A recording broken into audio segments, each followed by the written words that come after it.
इस दुनिया में ऐसा कोई भी इंसान नहीं है जिसको कोई भी चिंता या परेशानी ना हो, और दुनिया में ऐसी कोई भी चिंता भी नहीं है जिसका कोई हल ना हो।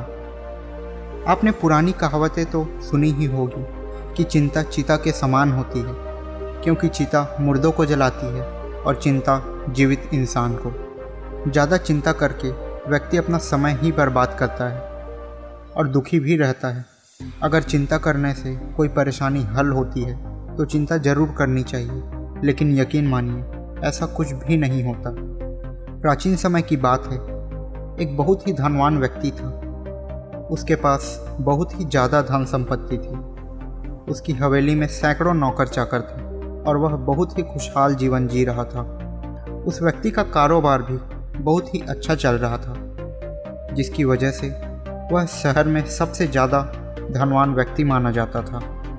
एक दिन उस धनवान व्यक्ति ने अपनी पूरी धन संपत्ति का हिसाब लगाया तो उसे पता चला कि उसके पास इतनी ही धन संपत्ति है जिससे उसकी एक पीढ़ी ही खा सकती है।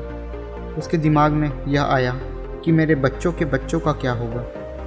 वह धनवान व्यक्ति यह बात सोचकर बहुत ही परेशान हो गया और दिन रात इसी चिंता में रहने लगा। उन दिनों भगवान गौतम बुद्ध उस शहर से गुजर रहे थे। सेठ को गौतम बुद्ध के बारे में पता चला तो उसने सोचा कि मैं महात्मा बुद्ध के पास जाऊंगा और उनसे अपनी परेशानी का हल पता करूंगा। वह धनवान व्यक्ति गौतम बुद्ध के पास पहुंचा।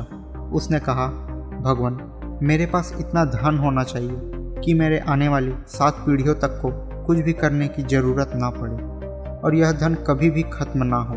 गौतम बुद्ध ने उसकी तरफ देख कर कहा, ऐसा ही होगा, लेकिन तुम्हें इसके लिए एक कार्य करना होगा। महात्मा बुद्ध ने उस व्यक्ति से कहा, तुम एक काम करो, तुम्हारे घर के सामने एक टूटा फूटा घर है जिसमें एक बहुत ही गरीब सास और बहू रहती है। तुम ऐसा करना, कल तुम उनको एक दिन के खाने का सामान दे आना और बस तुम्हारी यह इच्छा पूरी हो जाएगी। जब उस धनवान व्यक्ति ने यह बात सुनी तो वह बहुत ही खुश हो गया। उसने सोचा, यह तो बहुत ही छोटी बात है। यह सोचकर वह चिंता मुक्त होकर सो गया। अगले दिन सुबह होते ही वह धनवान व्यक्ति खाने का सामान लेकर टूटे फूटे मकान में पहुंचा।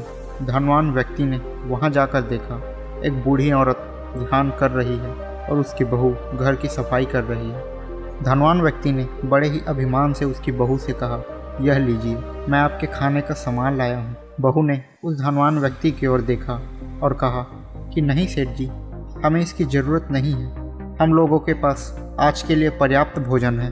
फिर उस धनवान व्यक्ति ने कहा, तो क्या हुआ, यह खाना कल तुम्हारे काम आ जाएगा। बहू ने उसकी बात सुनी और कहा, सेठ जी, हम कभी भी अपने अगले दिन के लिए भोजन इकट्ठा नहीं करते। भगवान हमारे खाने का रोज़ इंतजाम कर देते हैं। धनवान व्यक्ति ने जब बहू की बात सुनी तो वह हैरान होकर उसका मुंह देखता ही रह गया। धनवान व्यक्ति ने सोचा कि यह लोग तो मेरे से भी ज़्यादा धनवान हैं, जो कल की चिंता ही नहीं करते, और दूसरी तरफ मैं हूँ जो अपनी 7 पीढ़ियों के लिए परेशान हो रहा हूँ। उस धनवान व्यक्ति की समझ में सब कुछ आ गया और उसके अंदर ज़्यादा धन प्राप्ति की लालसा नहीं रही। वह व्यक्ति महात्मा बुद्ध की बात समझ गया था। महात्मा बुद्ध की इस कहानी से हमें यही शिक्षा मिलती है कि हमें कभी भी कल के लिए परेशान नहीं होना चाहिए। अगर हमारा आज अच्छा है तो कल भी अपने आप ही अच्छा हो जाएगा। एक बात हमेशा याद रखिए कि कल जब भी आएगा आज बनकर ही आएगा। इसलिए अपने आज में खुश रहो और परमात्मा ने जो हमें यह जीवन दिया है उसे हंसी खुशी अच्छे कामों में लगाना चाहिए। तो अगर आपको ये कहानी अच्छी लगी हो तो वीडियो को लाइक ज़रूर करें और चैनल को सब्सक्राइब कर दीजिए ऐसी इंस्पिरेशनल कहानी के लिए।